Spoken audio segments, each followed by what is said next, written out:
everyone, Leah here from EurekaCrystalBeads.com with another beading video for you. Before I get started, just a quick reminder to go check out the rest of our channel, and if you like what you see, hit the subscribe button and notification bell to always know when we're posting new content. So this is a little bit of a different blog because what it is, this is a little bit of a different video because it is a continuation from a blog post I did last week. So last week I started this project in a blog, so if you haven't checked out the blog, make sure you head on over. We will link it in the description bar, and it was for Freeform Peyote. So this is where we're going to continue here because Freeform Peyote is, while in theory it might sound so easy because really there are no rules, you can do whatever you want, that's actually what makes it sort of tough for people because many beaders want like an A-B repeating, type pattern. And this is tough because it really makes you have to think outside your box. So if you haven't seen that blog yet, I would recommend heading on over, taking a quick read over there, see how I got this far, and then come back and pick it up here. And if you have read the blog, great. This is where we're gonna pick up. So what I have here is I've been working my peyote up and down the length of the bracelet. And I have a whole variety of bead colors and shapes and sizes, but all in a color family that I'm really happy with and that I really like. So now the next part is I can continue to just do the peyote, or I can start to do what are called bridges. So bridges are what's going to really give this a really different freeform look, and it's going to allow us to add so much more texture to this bracelet.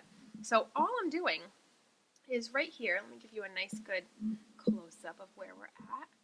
Right here you can see I could just keep going with my peyote, but instead what I'm going to do is instead of picking up just one bead and continuing with peyote, I'm going to pick up a whole bunch of beads. So I'm going to pick up some 15s, I'll pick up some Delicas, and you can see some of my beads are just getting all mixed up together, and that's totally fine.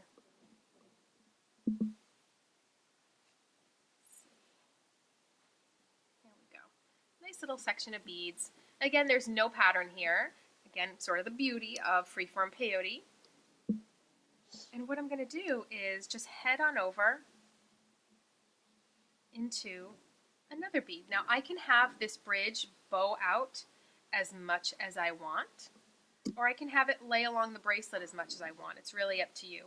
What I'm going to do is actually add just one more little bead, and I'm going to head right on into this size 6 bead here. This is where I was pretty happy. Oops. I was pretty happy where that bridge was laying. Just like that. So what I'm going to do here is now make the decision of either continuing on with some peyote or doing another bridge. Again, it's totally up to you. And the thing to remember is if you don't like it, you can just take it out. I recommend chancing and doing another bridge because that's easier to take out if you don't like it than ripping out peyote stitch one bead at a time. So I think I'm actually going to do another little bridge here, and I'm going to incorporate one of these really fun check glass beads that I have here as well. That's really going to add some nice texture to this bracelet.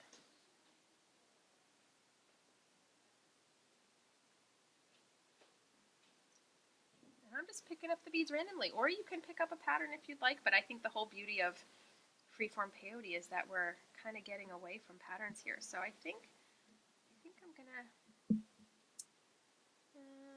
another bead or two, and I'm going to head right into my beadwork. And again, I can't stress this enough, there really aren't many rules. There are certainly things I would suggest or not suggest, but even those aren't hard, fast rules. So I went into one of the little beads over here, but I could have gone into an earlier bead or a later bead. It's really up to you. So what I'm going to do now is I'm going to take a little break from filming, and I'm going to get some more bridges put in, and then stay tuned because when I come back in just a moment, I'm going to show you some things that we can do with these bridges next.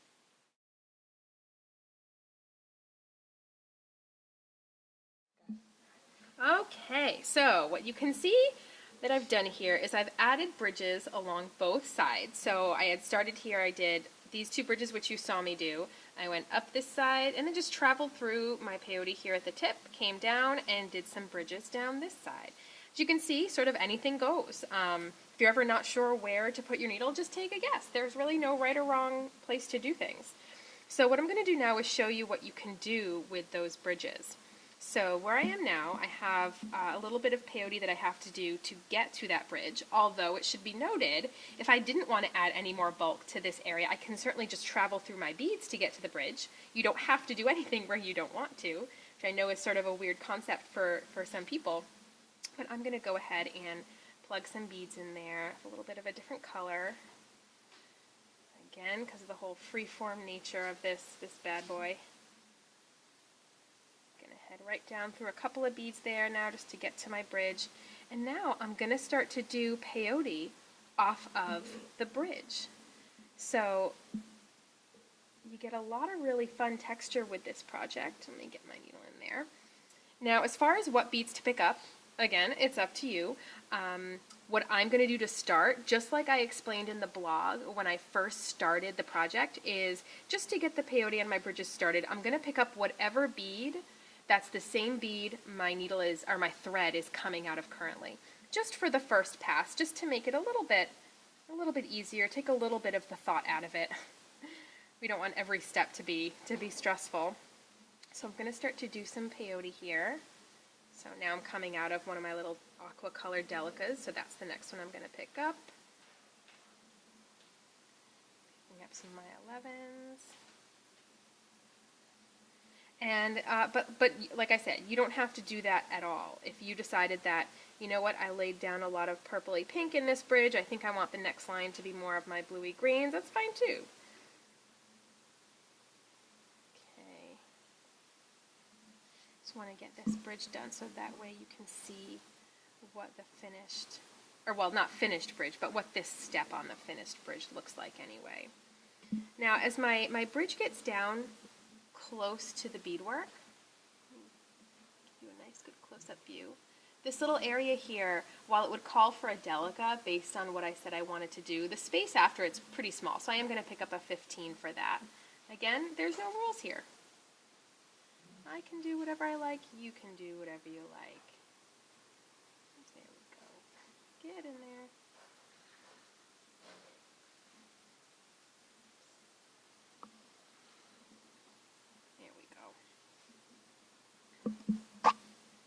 So, to give you a close-up of the bridge there, we've just done some peyote off of the bridge. So now what I'm going to do before I reconvene with you is I'm going to go ahead and do that same step, so just a simple row of peyote on all of my bridges, just to give you an idea of what that looks like when it happens over the whole bracelet. Though again, I do want to stress, you could come to a bridge and just decide, you know what, I kind of like it how it is, and you can leave it like that. It's totally your call. So I'm going to show you what that looks like, so I'll see you back here in a minute.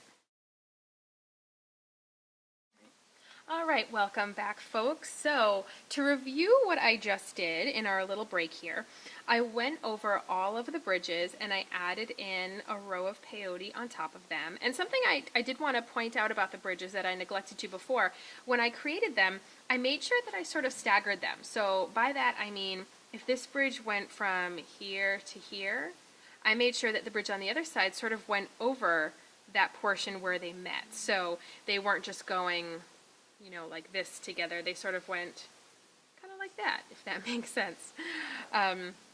That way, just so things wouldn't be, my goal here is I don't want to see a mirror image on either side with regard to color, with regard to shape of bead, and even with regard to the placement of the bridges. So some other things I did on this piece while I was doing the peyote bridges is if I came to a point where I had, say, a fire polish bead in that bridge. Let's see if we can get you it wants to turn here. So when I had to go over that fire polish bead, I instead just did a little bridge with 3 15s. Or let's see, another little spot I liked here was I had some much larger areas that needed filling, but I didn't necessarily want to fill it with another size 6 because I didn't want to bulk out the area too much. So instead I filled that area with little groups of seed beads, and you get a nice little flow along the side. Something else, let me find where I did it. Right here, I didn't want to have too much of a valley forming right in between those two bridges, right there. So instead I filled it with a little fire polish bead. So again, just more examples that show that really you can do whatever you want here. There isn't any wrong thing to do. These are just sort of guidelines I give when I teach people how to do freeform peyote, suggestions, but they're not rules. So if you see something that I did, you don't have to do it if you don't like it. Or if you think of something that I didn't do here, give it a shot, experiment, send me a picture. I'd certainly love to see it. So what I'm going to do now is we're going to take another little break, and I'm going to show you what the bracelet looks like when you've added more bulk to these bridges. Be back in a minute. Okay, so as you can see, I've gone ahead and done another pass around my bracelet, and I continue to employ the same techniques that I showed you earlier, which were making little bridges with 15s over larger beads in areas that I didn't want to bulk up anymore. Or if some bridges, for example, you can see in this one here, I didn't do some peyote at the very beginning because that way the bridge would stay a little bit more narrow towards the bracelet and it wouldn't get too bulky at these little intersections here. So you can see that I have let me see if you can get a nice good shot. You can see that I started with a couple of 15s right there, and I just kind of skipped over them, and I started the peyote a couple of beads later. Just so that way things don't get too bulky in certain areas where things really come together. So now, as far as the clasp goes, just like the rest of the bracelet, kind of whatever you'd like. What I did was I picked out a really big, fun, vintage Swarovski crystal here, and I'm going to have a bead and loop closure. So right at this side, all I'm going to do is pick up a little fire polish bead, pick up my crystal, and then I'll make a little picot at the end with 3 little beads. And I'll just head back down the crystal, back down the fire polish, and then back down the other side of the peyote as if I was just continuing on with the bracelet, which really will be what happens. So now I'm just going to take one more break. I'm just going to run down to the other side, and then we'll get that loop in there, and then you will have a really fun, gorgeous bracelet. Be back in a minute. Okay, so to wrap this up, I've made my way to the other side, and I've loaded on some beads here to make my beaded loop. So I'm just going to go back down through that fire polish bead, and then down the side of my beadwork. Now, something to remember is it's always very, very important to reinforce these areas. So what I'll end up doing is going back up and going through this loop a few more times, and as I get back down to this side, I will also go back through this area a few more times to make sure that it's nice and strong. So some other things you could do right before we wrap up the video, if you'd like, you can make this adjustable, and you could do another loop off the tip of this loop here, and you'll have an adjustable bracelet. Or if you want to make this area a little bit fancier, you can do peyote off of this loop. Just keep in mind it will tighten up your loop a little bit, so you'll want to add an extra bead or two than you think is necessary to be the right size for your bead, because peyote will tighten it up a little bit. Another thing you can do is do embellishments or fringing off of the loop, and that will help to camouflage your clasp area so it looks less like a clasp area and just more of the design of the bracelet. So I would love to challenge you all to try some freeform peyote, and then we'd love to see you submit it on our Facebook so we can see how it turned out.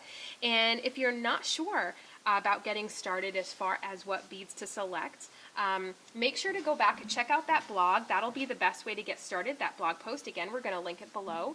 And check out our coordinated mixes on our Facebook, because they really will be the great starter pack for you. We have seed bead ones, we have crystal ones, we have fire polish ones, and they're going to be beautiful coordinated colors that are going to look fantastic in a project just like this. So definitely consider taking a peek at those if you're really not sure where to start as far as your beads go. So that wraps it up for now. Thank you for watching. As always, make sure to visit our website, eurekacrystalbeads.com, and you'll be able to check out all the materials used in this video. And you will be able to see if we have anything else that we can offer you for all of your beading and jewelry needs. Bye!